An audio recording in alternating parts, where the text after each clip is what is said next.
Hello, it's Maryon Stewart, and this morning I'm here talking about cystitis and urinary tract infections. In my group, menopause, beat menopause the natural way, making midlife switch, I have discovered this morning that quite a few people are talking about cystitis and the fact that they're suffering with it. And it just so happens that I've been suffering myself this week and even last week, come to that, and trying some home remedies and then having to revert to taking antibiotics. And I think that there are lots of different things that you can do to help yourself, but times when you need to ask your doctor for some help as well. So I just wanted to share my little journey. I'm feeling a bit better today, but I have to say I've taken to my bed for several days this week and had to cancel patient appointments, and I've had to missed out on a friend's birthday party and all things that I would really be liking to do, and also my creativeness seemed to dry up as I retreated to my bed. So it can be really overwhelming, and I think that probably took me by surprise because I'm not someone who normally suffers with cystitis. So first of all, let's look at what it is. It's usually a bacterial infection that finds its way into your bladder through your urethra. And obviously once it gets there, the bugs breed and it can make you feel really sore. You don't have to sting when you pee, but you can get all sorts of other bladder symptoms. And it can also make you feel feverish. In my case, I felt overwhelming brain fog and I felt like I couldn't think straight. And so obviously that's what sent me to the doctor. But what I tried was a combination of things rather than just taking antibiotics. And I think that, first of all, I was given the wrong antibiotic, which didn't seem to make any difference at all. And then I got onto a better antibiotic, which seems to be helping. So I think you need to take it seriously because you don't want it to develop into a full-blown kidney infection because that's really dangerous.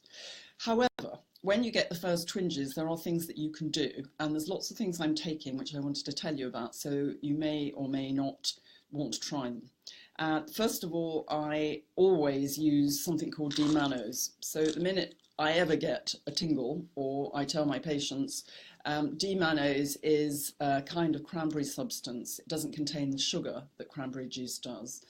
And you just take it several times a day until the tingly feeling goes off, and sometimes that works by itself. But what it does is it stops the bacteria from adhering to the lining of the urethra, so it flushes out the bugs instead of them staying camped in. So that's one thing that you can try.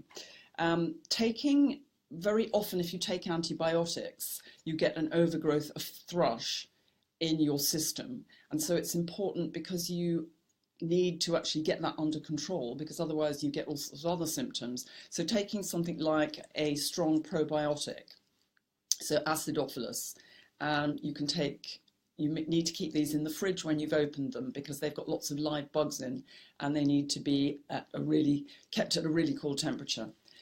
So that's important too. Because of inflammation, there are lots of different things that help with inflammation. So ginger is one of them, and coconut oil is another, and turmeric. So you can take some turmeric tablets, which I've started swallowing, and this seems to be helping as well.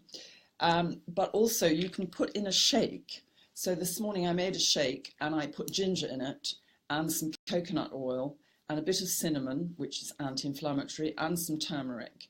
And all of those things together help to flush out the bugs and to calm down the inflammation. So I think that's really important. And then the other thing I tried was I looked up which was the best homeopathic remedy for my kind of symptoms, and I chose Nux vomica. And so I'm swallowing those a few times a day as well. And I have to say, I do feel much more normal. I couldn't have come and made a film a few days ago, but I just wanted to share that. There are lots of things that you can do to help yourself in terms of wearing loose clothing and making sure you don't use perfumed bath products. Just keep everything really neutral while you've got your symptoms, and take plenty of rest. You must make sure you're drinking plenty of fluid and not caffeinated fluid, because that can aggravate your bladder even more. So come off caffeine, lots of water. In my case, I'm not keen on just plain water, so I tend to have hot water with some lemon and ginger and maybe some red bush tea, which contains antioxidants. So it's really important that you make sure you've got lots of fluid flowing through your system. and that you take as many of the home remedies as you possibly can, but recognise the fact if it reaches a point where the symptoms become overwhelming, you need to go to your doctor. You need to give urine samples so you can actually find out what the bugs are and get the right kind of antibiotic. And I think that's really important too. So don't just sit on it, as it were, and suffer, because it's been an eye-opener for me this week that it could be so overwhelming. And obviously, we don't want to be overwhelmed by symptoms. We want to do everything that science shows works to overcome them. So I'll keep you posted, and hopefully in a few days I'll be completely symptom-free, but at least I feel a bit better this morning and I'm able to share with you what I'm doing. So go and make yourself, if you haven't got any coconut oil, it comes in great big tubs. You can go and get some of this, and you can put it in a shake and add the things that you like into that shake. I put some banana and blueberries into mine today. So blueberries, again, antioxidants, and that will all help to calm the inflammation and flush out the bugs. So good luck with that, and I will be back to tell you about my success in the next few days.